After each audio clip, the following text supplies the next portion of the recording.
नमस्कार दोस्तों, स्वागत है आपका आज के मुख्य समाचार में, जिसमें सबसे पहली और बड़ी खबर में आपको बताएंगे कि संजय राउत झुकेगा नहीं, शिवसेना छोड़ेगा नहीं। ईडी हिरासत में लिए जाने के बाद बोले सांसद। दूसरी बड़ी खबर में जिक्र होगा कि बिहार के सरकारी स्कूल में लकड़ी काटते और पत्थर तोड़ते दिखे छात्र, वीडियो वायरल होने के बाद प्रशासन हुआ सख्त। तीसरी बड़ी खबर में जिक्र होगा कि लेखपाल परीक्षा के पेपर लीक को लेकर अखिलेश यादव बीजेपी पर बरसे, मामले में 21 आरोपी गिरफ्तार। चौथी खबर में आपको बताएंगे कि हंगामे की भेंट चढ़ा मानसून सत्र, दूसरे हफ्ते राज्यसभा में 16% कम हुआ कामकाज, एक भी विधेयक नहीं हुआ पास। और इसी के साथ पांचवी बड़ी खबर में आपको बताएंगे कि पंजाब में फिर खफा हुए किसान, प्रदेश भर में प्रदर्शन, रेल ट्रैक किया जाम, दर्जनों ट्रेनें कर दी बाधित। दोस्तों, हर एक खबर की गहराई में आपको ले जाएंगे, लेकिन उससे पहले आप अभी इस वीडियो को कीजिए लाइक और लाल बटन को दबा के चैनल को सब्सक्राइब करके घंटी बजाकर कमेंट में लिखिए जय हिंद। दोस्तों, रुक करते हैं सबसे पहली और बड़ी खबर की तरफ। संजय राउत झुकेगा नहीं, शिवसेना छोड़ेगा नहीं। ईडी हिरासत में लिए जाने के बाद बोले सांसद। जी हां दोस्तों, पात्रा चावल घोटाला मामले में शिवसेना नेता संजय राउत को ईडी ने रविवार को हिरासत में ले लिया। ईडी की इस कार्रवाई को लेकर संजय राउत ने मीडिया से कहा कि मेरे खिलाफ जिस प्रकार झूठे कागज लोगों को मार मार कर बनाए जा रहे हैं, ये सिर्फ शिवसेना को कमजोर करने के लिए किया जा रहा है। शिवसेना कमजोर होगी नहीं, संजय राउत झुकेगा नहीं, शिवसेना छोड़ेगा नहीं। इसके बाद उन्होंने एक ट्वीट भी किया। इस ट्वीट में उन्होंने लिखा कि आप उस व्यक्ति को नहीं हरा सकते जो कभी हार नहीं मानता, झुकेगा नहीं, जय महाराष्ट्र। जी हाँ दोस्तों, संजय राउत ने ना झुकने का दावा किया है और साथ ही साथ उनके खिलाफ जबरदस्ती लोगों को मार मार कर दस्तावेज इकट्ठे किए जा रहे हैं, इसका भी दावा संजय राउत ने किया है। पार्टी नेता संजय राउत को हिरासत में लिए जाने के बाद महाराष्ट्र के पूर्व मुख्यमंत्री उद्धव ठाकरे ने कहा कि सुबह से संजय राउत के घर पर आकर ईडी के मेहमान बैठे हुए हैं और आपने देखा कि जिस तरीके से राज्यपाल ने मराठी लोगों के खिलाफ बात की और भाजपा चुप रही, ये साफ दिखाता है कि ये मराठी लोगों को समाप्त करने की साजिश है। शिवसेना को समाप्त करने की कोशिश इसीलिए हो रही है क्योंकि शिवसेना मराठी और हिंदुओं के लिए आवाज उठाने वाला संगठन है। आज संजय राउत के गिरफ्तार होने को भी संभावना है। दोस्तों, आपको बता दें कि गिरफ्तारी से पहले ही उद्धव ठाकरे ने कह दिया था कि संजय राउत की गिरफ्तार होने की संभावना है और उसके चंद मिनटों बाद ही संजय राउत को गिरफ्तार कर लिया गया। रुक करते हैं अगली बड़ी खबर की तरफ। बिहार के सरकारी स्कूल में लकड़ी काटते और पत्थर तोड़ते दिखे छात्र, वीडियो वायरल होने के बाद प्रशासन हो गया सख्त। जी हाँ दोस्तों, बिहार के एक सरकारी स्कूल में छात्रों से काम कराने का वीडियो सोशल मीडिया पर वायरल होने के बाद संबंधित स्कूल के अधिकारियों के खिलाफ अनुशासनात्मक कार्रवाई का आदेश दिया गया है। जिलाधिकारी ने रविवार को इसकी जानकारी दी।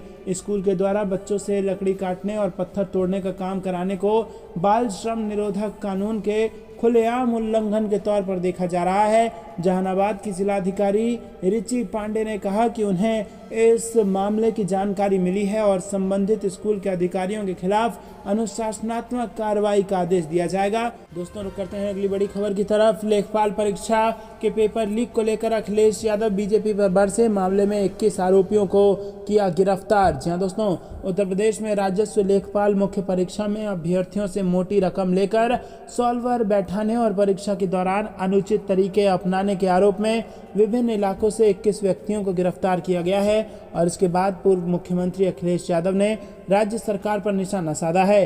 अखिलेश यादव ने पेपर लीक का आरोप लगाते हुए कहा कि सरकार की चाल है कि कोई परीक्षा पूरी ना हो पाए। साथ ही उन्होंने आरोप लगाया कि भाजपा वेतन पेंशन के खिलाफ है। उत्तर प्रदेश के कुल 501 परीक्षा केंद्रों पर राजस्व लेखपाल मुख्य परीक्षा आयोजित की गई। परीक्षा के दौरान नकल और अन्य गड़बड़ियों को रोकने के लिए एसटीएफ की विभिन्न टीमों को निर्देश दिए गए थे और इसके बाद कार्रवाई करते हुए 21 लोगों को पकड़ा गया है। अखिलेश यादव ने एक ट्वीट के जरिए राज्य सरकार पर निशाना साधा है। उन्होंने एक वीडियो ट्वीट करते हुए लिखा कि लेखपाल भर्ती परीक्षा का पेपर भी लीक हो गया। अब तो लगता है कि अभ्यर्थियों का ये आरोप सच है कि ये सब भाजपा सरकार की ही चाल है, जिससे कोई भी परीक्षा पूरी ना हो पाए और लोगों को नौकरी ना मिले, जिससे युवा पूंजीपतियों के यहाँ श्रमिक चपरासी बन के रह जाएं और भाजपा वेतन पेंशन के खिलाफ है। दोस्तों, रुक करते हैं अगली बड़ी खबर की तरफ, जिसमें आपको बता दें कि मानसून सत्र रहा पूरी तरीके से ठप, 14% कम हुआ कामकाज, हंगामे की भेंट चढ़ गया सत्र। जी हाँ दोस्तों, 18 जुलाई से शुरू हुआ मानसून सत्र सुचारू रूप से चल नहीं पा रहा है। लोकसभा और राज्यसभा दोनों सदनों में विपक्षी दलों के हंगामे के कारण कई बार कार्रवाई स्थगित करनी पड़ी। 18 जुलाई से 12 अगस्त तक 4 सप्ताह तक चलने वाले मानसून सत्र के 2 सप्ताह पूरे हो चुके हैं और इस बीच सामने आया कि मानसून सत्र के दूसरे सप्ताह के दौरान राज्यसभा में कामकाज घटकर 16.49% रह गया, जो पहले सत्र के दौरान 26.90% था। दोस्तों, सभापति एम वेंकैया नायडू ने इस पर निराशा व्यक्त की और उन्होंने कहा कि ये सदन की कार्रवाई में बाधा संसदीय लोकतंत्र का विनाश है। दोस्तों, रुक करते हैं अगली बड़ी खबर की तरफ। पंजाब में फिर खफा किसान, प्रदेश भर में प्रदर्शन, रेल ट्रैक किया जाम, दर्जनों ट्रेन कर दी बाधित। दोस्तों, पंजाब में रविवार को संयुक्त किसान मोर्चा के आह्वान पर किसानों ने जालंधर छावनी के रेल ट्रैक समेत प्रदेश में कई स्थानों पर धरना दिया और इस वजह से कई ट्रेनें रद्द करनी पड़ी। किसान लखीमपुर खीरी में मारे गए किसानों को न्याय व मुआवजा देने और फसलों की MSP की मांग कर रहे हैं। संयुक्त किसान मोर्चा के आह्वान पर पंजाब के साथ साथ जालंधर छावनी व जालंधर रेलवे ट्रैक पूरी तरह से बंद रहा और इस दौरान किसानों ने पंजाब व केंद्र सरकार के खिलाफ जमकर नारेबाजी की। किसी भी अप्रिय घटना को रोकने के लिए पुलिस ने कड़े सुरक्षा प्रबंध किए थे। जालंधर छावनी रेलवे ट्रैक पर बैठे किसानों ने कहा कि 3 कृषि कानूनों के खिलाफ दिल्ली के कुंडली बॉर्डर व लखीमपुर खीरी में मारे गए किसानों के परिवारों को 5 लाख रुपए मुआवजा व परिवार के एक व्यक्ति को नौकरी देने की घोषणा की गई थी। सरकार ने आज तक लागू इसे नहीं किया। दोस्तों, रुक करते हैं अगली बड़ी खबर की तरफ। लोकसभा में महंगाई पर होगी चर्चा, हंगामे में कई दिन बर्बाद होने के बाद राज्यसभा में 2 अगस्त को बहस होना संभव। जी हाँ दोस्तों, आपको बता दें कि संसद का मानसून सत्र चल रहा है। 18 जुलाई से शुरू हुए सत्र में महंगाई, बेरोजगारी, GST और अग्निपथ जैसे मुद्दों पर विपक्ष चर्चा की मांग को लेकर लगातार हंगामा कर रहा है। ऐसे में सोमवार को संसद में महंगाई को लेकर लोकसभा में चर्चा हो सकती है। हालांकि सोमवार के लिए राज्यसभा के एजेंडे में महंगाई पर चर्चा को शामिल नहीं किया गया है। राज्यसभा में मंगलवार को महंगाई पर बहस हो सकती है। उधर हंगामे के कारण राज्यसभा की उत्पादकता में काफ़ी कमी आई है और इसके चलते राज्यसभा में 40 घंटे से अधिक का वक्त बर्बाद हुआ है। लोकसभा में सोमवार को नियम 193 के तहत महंगाई पर चर्चा की जाएगी। विनायक भावराव राउत और मनीष तिवारी ने महंगाई को लेकर चर्चा की मांग की थी। रुख करते हैं अगली बड़ी खबर की तरफ। इस राज्य के लोग हो जाए अलर्ट, 2 दिन तक भारी बारिश, अपने शहर का हाल जानिए। जी हाँ दोस्तों, दिल्ली NCR में बारिश का लुका छुपी का खेल जारी है।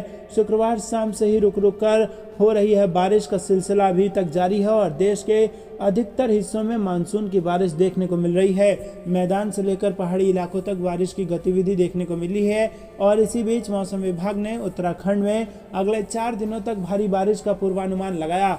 मौसम विभाग ने उत्तराखंड के लिए ऑरेंज अलर्ट जारी किया है।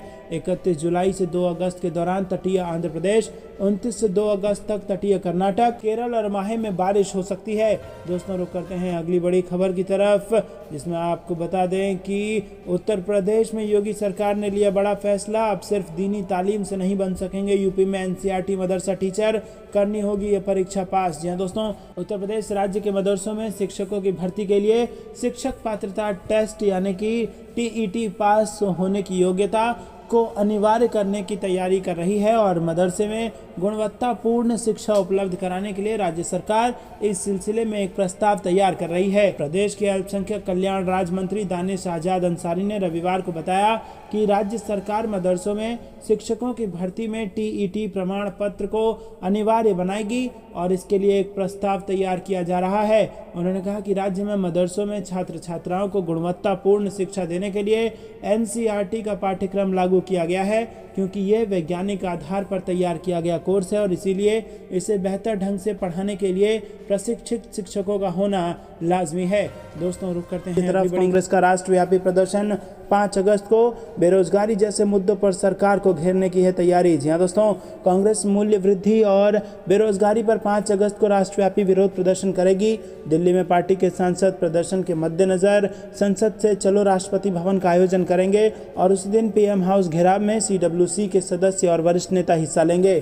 सूत्रों के मुताबिक कांग्रेस के लोकसभा और राज्यसभा सांसद संसद भवन से राष्ट्रपति भवन तक मार्च निकालेंगे। इस दौरान प्रधानमंत्री आवास के घेराव का कार्यक्रम कार्यक्रम भी किया जाएगा। कांग्रेस ने अपने नेताओं व कार्यकर्ताओं से पूरे देश में ऐसे आयोजन करने को कहा है। कांग्रेस ने अपनी राज्य इकाइयों से कहा है कि 5 अगस्त को प्रदेश कांग्रेस कमेटी की तरफ से राजभवन घेराव का आयोजन किया जाए। इसमें विधायक, विधान परिषद सदस्य, पूर्व सांसद और राज्य इकाई के वरिष्ठ नेता शामिल होंगे। इसके अलावा पंचायत से लेकर जिला स्तर तक कांग्रेस के जनप्रतिनिधि जिला मुख्यालयों पर धरना प्रदर्शन करेंगे। दोस्तों, रुक करते हैं अगली बड़ी खबर की तरफ। अखिलेश यादव ने पूर्वांचल में सपा को मजबूत करने के लिए तैयार किया गेम प्लान। लोकसभा चुनाव 2024 की तैयारी कर दी शुरू। जी हाँ दोस्तों, आपको बता दें कि लोकसभा चुनाव 2024 को ध्यान में रखते हुए पार्टी के राष्ट्रीय अध्यक्ष अखिलेश यादव ने इसका प्लान तैयार कर लिया है। सपा को मजबूत करने के लिए पदयात्रा की शुरुआत 9 अगस्त को अगस्त क्रांति दिवस के मौके पर गाजीपुर से होगी और सुहेलदेव भारतीय समाज पार्टी के अलग होने के बाद अब सपा पूर्वांचल के जिलों को मजबूत करने में जुट गई है। सपा 9 अगस्त से गाजीपुर जिले से देश बचाओ देश बनाओ समाजवादी पदयात्रा निकालेगी। यात्रा का पहला चरण गाजीपुर, बलिया, मऊ, जौनपुर, भदोही होते हुए 27 अक्टूबर को वाराणसी में खत्म होगा। प्रदेश अध्यक्ष नरेश उत्तम पटेल ने इसका कार्यक्रम जारी कर दिया है और सपा ने इस यात्रा की अगुवाई का जिम्मा गाजीपुर के सपा नेता अभिषेक यादव को सौंपा है। दोस्तों, रुक करते हैं अगली बड़ी खबर की तरफ। झूठी कार्रवाई, झूठे सबूत, मर जाऊंगा लेकिन समर्पण नहीं करूंगा, संजय राउत ने दिया ये बयान। जी हाँ दोस्तों, पात्रा चौल घोटाले में प्रवर्तन निदेशालय का सामना कर रहे संजय राउत की मुश्किलें बढ़ती जा रही हैं। सुबह सुबह ईडी के अधिकारी संजय राउत के घर पहुंच गए और उनसे घर पर ही पूछताछ जारी है। इस बीच संजय राउत ने ट्वीट किया है। उन्होंने अपने ट्विटर हैंडल पर लिखा है कि मेरा किसी घोटाले से कोई लेने देना नहीं है। ये मैं शिवसेना प्रमुख बाला साहेब ठाकरे की शपथ लेकर कह रहा हूँ। बाला साहेब ने हमें लड़ना सिखाया है, मैं शिवसेना के लिए लड़ना जारी रखूंगा। उन्होंने ईडी की कार्रवाई को झूठी कार्रवाई बताया, कहा झूठे सबूत हैं, मैं शिवसेना नहीं छोड़ूंगा, मैं मर भी जाऊं तो समर्पण नहीं करूंगा। दरअसल महाराष्ट्र के 1000 करोड़ से ज़्यादा के पात्रा चौल जमीन घोटाला मामले में ईडी की टीम संजय राउत से पूछताछ कर रही है। 1 जुलाई को संजय राउत ईडी के सामने पेश हुए थे। ईडी ने 20 जुलाई व 27 जुलाई को उन्हें दोबारा पूछताछ के लिए बुलाया था। हालांकि राउत ईडी के दफ्तर नहीं पहुंचे, ऐसे में उन पर जांच में सहयोग न करने का आरोप है। माना जा रहा है कि ईडी की टीम राउत को हिरासत में लेकर पूछताछ कर सकती है। यह मामला मुंबई के गोरेगांव इलाके में पात्रा चौल से जुड़ा है। यह Maharashtra housing and area development authority का भूखंड है और इसमें करीब 1034 करोड़ का घोटाला होने का आरोप है। और इस केस में संजय राउत की 9 करोड़ रुपए और राउत की पत्नी वर्षा की 2 करोड़ रुपए की संपत्ति जब्त हो चुकी है। आरोप है कि रियल एस्टेट कारोबारी प्रवीण राउत ने पात्रा चौल में रह रहे लोगों से धोखा किया और एक कंस्ट्रक्शन कंपनी को इस भूखंड पर 3000 फ्लैट बनाने का काम मिला था और इनमें से 672 फ्लैट पहले से यहां रहने वालों को देने थे। शेष MHEDA और उक्त कंपनी को दिए जाने थे, लेकिन वर्ष 2011 में इस विशाल भूखंड के कुछ हिस्सों को दूसरे बिल्डरों को बेच दिया गया था। दोस्तों, रुक करते हैं अगली बड़ी खबर की तरफ। संयुक्त किसान मोर्चा के आह्वान पर पंजाब में रेल ट्रैक पर डटे किसान, 3 बजे तक चला आंदोलन। जी हाँ दोस्तों, संयुक्त किसान मोर्चा के आह्वान पर भारतीय किसान यूनियन एकता उग्राहा के बैनर तले किसानों ने रविवार सुबह 11 बजे रेल ट्रैक पर धरना लगा दिया। किसानों ने 3 बजे तक रेल पटरी पर धरना लगाकर केंद्र सरकार के खिलाफ प्रदर्शन कर दिया। किसानों का आरोप है कि दिल्ली में किसान आंदोलन समाप्त करवाने के लिए केंद्र सरकार ने किसानों से जो वादे किए थे वो पूरे नहीं किए हैं। वहीं दिल्ली जम्मू तवी रेलवे स्टेशन पर पठानकोट कैंट रेलवे स्टेशन के सबसे महत्वपूर्ण रेलवे फाटक पर किसानों ने धरना लगाया। संयुक्त किसान मोर्चा के आह्वान पर मुक्तसर में बड़ी संख्या में किसानों ने रविवार का रेलवे प्लेटफॉर्म पर धरना दिया। दोस्तों, रुक करते हैं अगली बड़ी खबर की तरफ। राष्ट्रपति के अपमान के लिए बिना शर्त माफी मांगे स्मृति ईरानी, अधीर रंजन का स्पीकर को पत्र। जी हाँ दोस्तों, स्पीकर को लिखे पत्र में कांग्रेस नेता अधीर रंजन चौधरी ने कहा कि मैं ये भी बताना चाहूँगा कि जिस तरह से स्मृति ईरानी सदन में माननीय राष्ट्रपति महोदय का नाम ले रही थी वो उचित नहीं था। वो माननीय राष्ट्रपति या मैडम, श्रीमती जैसे आधार सूचक शब्दों का इस्तेमाल किए बगैर बार बार द्रौपदी मुर्मू चिल्ला रही थीं और इसीलिए अब स्मृति ईरानी को राष्ट्रपति द्रौपदी मुर्मू से माफ़ी मांगनी चाहिए। दोस्तों, रुक करते हैं अगली बड़ी खबर की तरफ। मीराबाई चानू ने जीता गोल्ड मेडल, बिंदिया रानी ने जीता चांदी। जी हाँ दोस्तों, CWG गेम्स से बड़ी खबर। कॉमनवेल्थ खेलों में पहले दिन भारत ने कोई पदक नहीं जीता था, लेकिन दूसरे दिन मीराबाई चानू ने स्वर्ण पदक जीतकर देश का नाम रोशन किया। दूसरे दिन भारत ने कुल 4 पदक जीते और चारों पदक वेट लिफ्टिंग में ही आए हैं। दोस्तों, ये बड़ी खुशखबरी, गर्व की बात है देश के लिए। आप वीडियो को लाइक ज़रूर कीजिएगा। रुक करते हैं अगली बड़ी खबर की तरफ, जिसमें आपको बता दें कि मौसम विभाग से बड़ी खबर आ रही है। देश के 9 राज्यों में बारिश का अलर्ट, यूपी के कई जिलों में जमकर बरसेंगे बादल। जी हाँ दोस्तों, आपको बता दें कि मौसम विभाग ने ताज़ा अपडेट जारी किया है। अगले 5 दिनों में पश्चिमी हिमालय पर भारी बारिश की गतिविधि जारी रहने की संभावना है। दोस्तों आपको बता दें कि मौसम विभाग के अनुसार पूर्वी भारत में मानसून की बारिश की रफ्तार तेज होगी और आज से लेकर 2 जुलाई तक बिहार और झारखंड के अलग अलग जिलों में आंधी बिजली के साथ भारी बारिश होने के आसार हैं। वहीं आज और कल ओडिशा, बंगाल के गंगीय पश्चिम क्षेत्र में तेज बारिश होगी। इसके अलावा अगले 4 दिनों के दौरान उप हिमालयी पश्चिम बंगाल, सिक्किम, असम, मेघालय और नागालैंड, मणिपुर में बारिश की संभावना है। मौसम विभाग ने उत्तर प्रदेश के 20 से अधिक जिलों में बारिश की संभावना जताई है।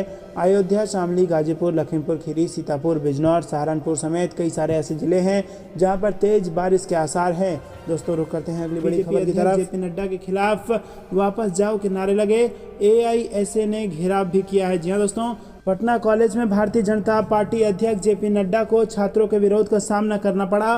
कॉलेज में छात्र संगठन आइसा ने जेपी नड्डा के खिलाफ नारेबाजी की, साथ ही उनकी कार का घेराव भी किया। भाजपा अध्यक्ष पटना कॉलेज में एक कार्यक्रम में शामिल होने के लिए आए थे। वो जैसे ही कैंपस में पहुंचे उसके बाद अपनी गाड़ी से बाहर निकले तो छात्रों ने उनके खिलाफ नारेबाजी शुरू कर दी। मामले को बढ़ता देख जेपी नड्डा अपनी कार में वापस बैठ गए और इसके बाद भी छात्र नहीं रुके। उन्होंने उनकी कार को भी घेर लिया और इस दौरान प्रदर्शनकारी छात्र पटना विश्वविद्यालय को सेंट्रल यूनिवर्सिटी का दर्जा देने के भी मांग करते सुने जा सकते हैं। जेपी नड्डा खुद भी पटना कॉलेज के छात्र रह चुके हैं। खास बात यह है कि जेपी नड्डा के खिलाफ पटना कॉलेज में उस वक्त विरोध प्रदर्शन हो रहा है जब राज्य में NDA गठबंधन की सरकार है। ऐसे में सवाल ये उठता है कि क्या राज्य सरकार और पुलिस को इस विरोध प्रदर्शन और नारेबाजी की पहले से कोई सूचना कैसे नहीं मिली। दोस्तों आपको बता दें कि इन दिनों बिहार की राजधानी पटना में बीजेपी एक बड़ी बैठक का आयोजन कर रही है। बिहार में लंबे अरसे बाद भारतीय जनता पार्टी ऐसी किसी बैठक का आयोजन कर रही है और इस बैठक के दौरान पार्टी के शीर्ष नेता, जिनमें गृह मंत्री अमित शाह और जेपी नड्डा भी शामिल हैं, देश भर के वरिष्ठ पार्टी नेताओं से संवाद कर रहे हैं। हालांकि बीजेपी की इस बैठक को लेकर बिहार के मुख्यमंत्री नीतीश कुमार खासे उत्साहित नहीं दिख रहे। यही वजह है कि वो इस बैठक से दूरी बना सकते हैं। रुक करते हैं अगली बड़ी खबर की तरफ। भाजपा के 200 सीटों पर चुनाव लड़ने की तैयारी पर JDU अध्यक्ष ललन सिंह का बड़ा बयान। कहा, हमारा 243 सीटों पर लड़ने का है प्लान। जी हाँ दोस्तों, बिहार में गठबंधन को बड़ा खतरा यहाँ पर नजर आ रहा है। दोस्तों, जनता दल यूनाइटेड के राष्ट्रीय अध्यक्ष राजीव रंजन सिंह उर्फ ललन सिंह ने शनिवार को मीडिया से बातचीत में बड़ा बयान दिया। बिहार विधानसभा चुनाव में भारतीय जनता पार्टी के द्वारा 200 सीटों पर लड़ने से जुड़े सवाल पर ललन सिंह ने कहा कि 243 सीटों पर हाथ आजमाने का प्लान वो कर रहे हैं और बीजेपी के तैयारी से शुरू करने से जुड़े सवाल के जवाब में ललन सिंह ने कहा कि ये कोई बड़ी बात नहीं है, सभी पार्टी तैयारी करती है। और इस दौरान ललन सिंह ने RCP सिंह पर भी प्रतिक्रिया दी। बिहार का मुख्यमंत्री RCP सिंह जैसा हो नारे पर JDU के राष्ट्रीय अध्यक्ष ने कहा कि बिहार में CM पद की कोई वैकेंसी नहीं है। JDU के एक एक कार्यकर्ता के मन में नीतीश कुमार बसे हैं। ऐसे में CM को लेकर राज्य में कोई किंतु परंतु है ही नहीं। बता दें कि बिहार में विधानसभा की कुल 243 सीटें हैं और अभी राज्य में जनतांत्रिक गठबंधन की सरकार है। NDA के पास कुल 127 सीटें हैं। इसमें भारतीय जनता पार्टी के पास 77, जनता दल यूनाइटेड के पास 45, हिंदुस्तान आवाम मोर्चा के पास 4 तो एक निर्दलीय विधायक है। साल 2020 में विधानसभा चुनाव हुए थे और अभी इलेक्शन में करीब 3 साल बचे हैं। इसके पहले लोकसभा चुनाव के लिए मतदान होगा। 2024 में लोकसभा का चुनाव है। बिहार में लोकसभा की 80 सीटें हैं। भाजपा संयुक्त मोर्चा राष्ट्रीय कार्यकारिणी की पटना में 2 दिनों तक चलने वाली बैठक का उद्घाटन शनिवार को राष्ट्रीय अध्यक्ष JP नड्डा ने किया।